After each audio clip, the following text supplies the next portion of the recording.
बंगाल के साथ साथ देश पर एक अजीब सा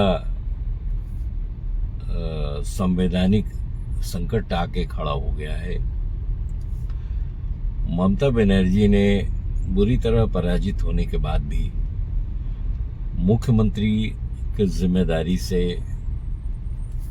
हटने के लिए इनकार कर दिया है।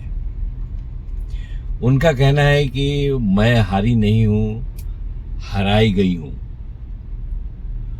तो कोई भी चुनाव कोई शौक से हारता नहीं है, उसे कोई न कोई हराता ही है, और अगर जीतता है तो खुद के बल पर जीतता है।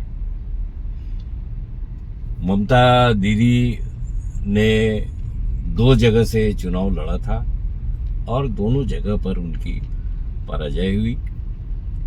एक जगह पर भारी मत से उनका पराजय हुआ और दूसरी जगह पर थोड़े से कम मतों से उनकी हार हुई।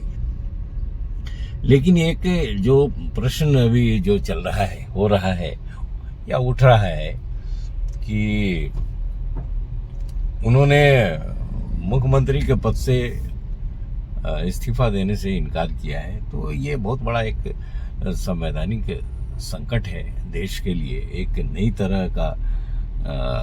तरह की मुश्किल है कि कोई मुख्यमंत्री या कोई भी जवाबदार पद पर बैठा हुआ जनप्रतिनिधि अगर मतदाताओं की मर्जी के बगैर कोई काम करे और निर्णय ले, तो ये बहुत बड़ी बात है। कल शाम तक तो यही था कि उन्होंने इस्तीफा देने से इनकार कर दिया था। अब पता नहीं रात में कुछ बदलाव हुआ हो, रात में हो सकता है कि उनकी समझ में आई हो। वो क्यों इनकार कर रही है ये किसी के समझ में नहीं आ रहा है। वो मतदान के बाद